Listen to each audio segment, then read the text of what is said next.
Hi, everybody. Hi, everyone. So, we are going live today to answer a lot of questions we got about weather affecting our instruments. Yep. A lot of which were from clarinet players. Yeah, well, I think our instrument is the worst when it comes to weather. Yep. What instrument should we start with? Well, we can start with, I guess we can start with clarinet because that's where we get the most questions. So we'll start with clarinet and then we'll move on to sax and flute. Because Cool. sax and flute are the metal ones and clarinet's the wooden one, right? Great. Yeah, well, and if you're joining us, feel free to comment and say hi and what the weather's like where Uh, you're from. and since we have like a whole bunch of new members, like, I'm Amanda, this is Anna, and we go live a lot. This is a normal thing we do. Yeah. And also before we start, we have a question for you guys, and I'll put this in the comments too, but would you like to hear like an impromptu concert? Because we're both performers, and I realized like, oh, we've never done that or offered it even. So let us know if that's something you'd be interested in. Just like my comment if you're interested. So okay, that's my question. And we're off. Weather has Okay, striped. so we're gonna start with the clarinet, which is the worst for weather because it's made out of wood. So my clarinet's a buffet green line, so it's actually a composite material, so it's like wood. Um, it's not all completely 100% wood, so it doesn't. It's made to be played outside more, so I haven't had as many issues with it. Um, but I'm just gonna kind of talk generally about wood clarinets. So, problems I've been noticing with the weather is obviously the weather being cold, like it is now, is going to make us flat. So you're going to need longer time to warm up and band. So if you're like, oh well, last week it changes from week to week. So just be aware that you're probably flat, especially if you're playing outside. So some problems that I've noticed are this actually happened to a clarinetist in my studio. These rings um, at the joints, they can fall off when it's cold because the wood is like shrinking. Um, so don't freak out if that happens. It's fine. So here's some things you can do. So basically, you want to give your clarinet, like you want to make sure it's staying like I don't know if moisturized is the right word, but you want to like make sure it's not too dry. So I actually have this. This is made for a guitar. Actually, like people put these in their guitar cases. It's called an Oasis, and it's just this little tube that I fill with water and I stick it right in my clarinet case, and it releases the water over time. Um, and that helps the clarinet, prevent cracking, which is like our worst nightmare on clarinet, obviously. Yeah, a humidifier. Yep, that's also what it's called. So I have that, and then real quickly, I'll also show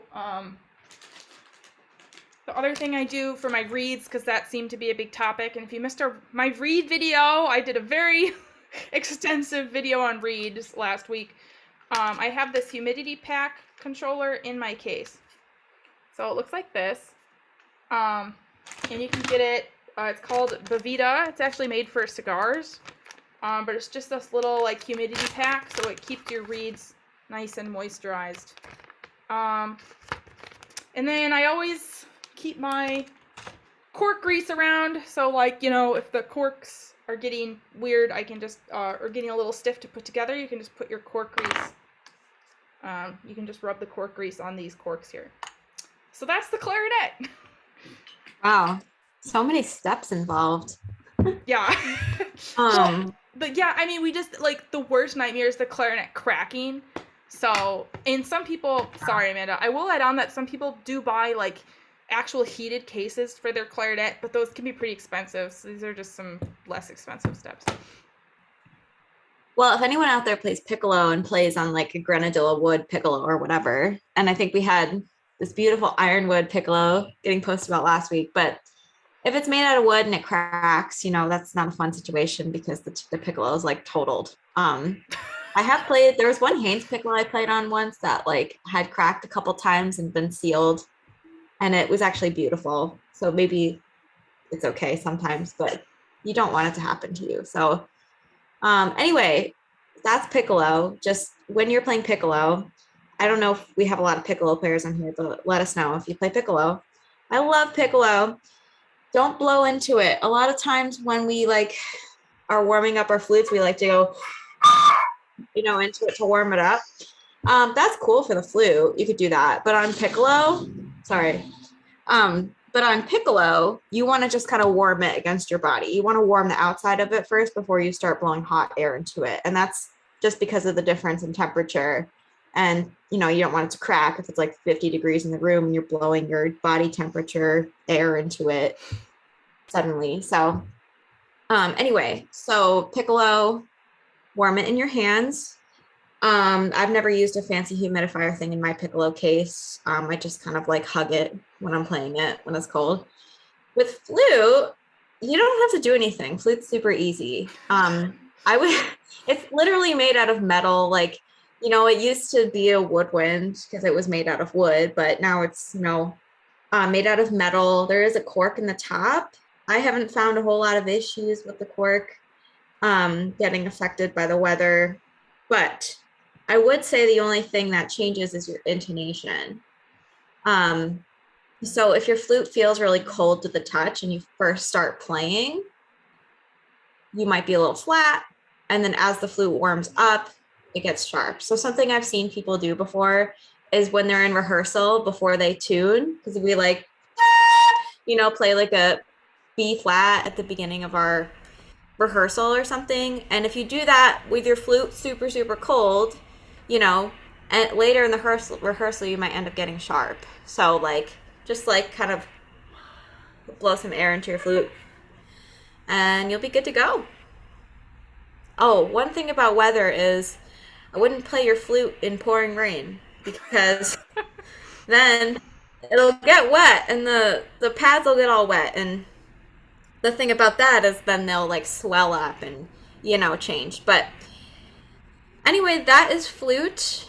And let me know if you have any questions about that. Just comment below.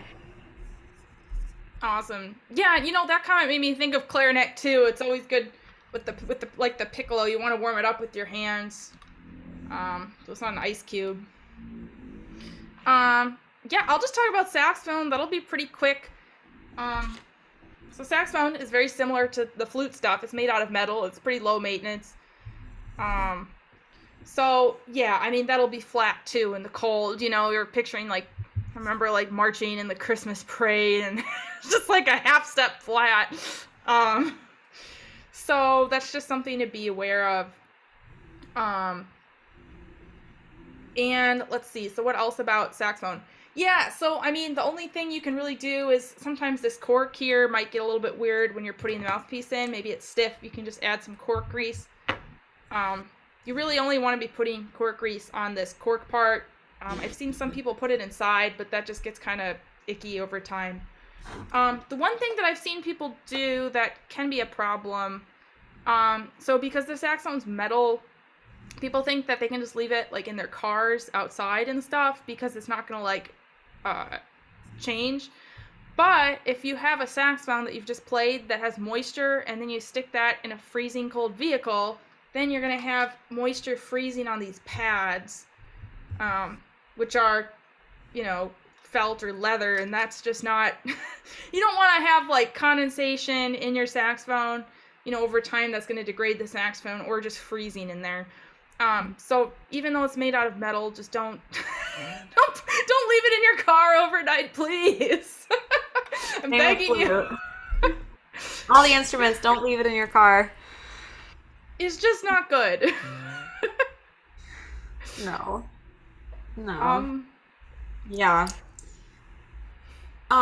Yeah, so like what are the saxophone pads made out of? Like do they swell or like flatten out depending on how dry it is outside? Yeah, they can they can change a little bit. So the saxophone, it's like a It kind of depends on what. Oops, did I close out the live video? No, I didn't. I was looking up this beforehand, but it's like a felt kind of thing that's wrapped in leather. So it's like leather, um, depending on what kind you get. So that's what they're made out of, and you have to replace them over time. The clarinet ones, too. Um, you know, so like basically you just want to keep it clean and not have it be degraded by moisture. There's different kinds of flute pads too, but I think it's kind of similar, right?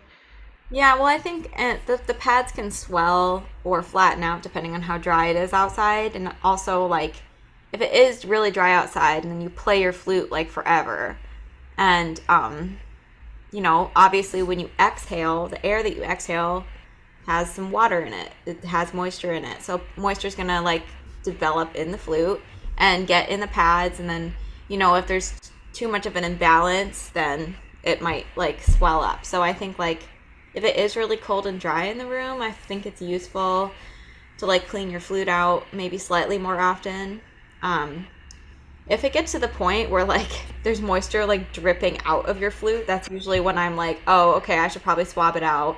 And also like it most importantly, just clean your flute out before you put it in the case. Because like Anna said, you close the case and the flute's just sitting there and the inside of it is just wet, like things are gonna happen to it, and it might not smell good either. So just swap out the inside with cotton, 100% cotton for flutes because it absorbs.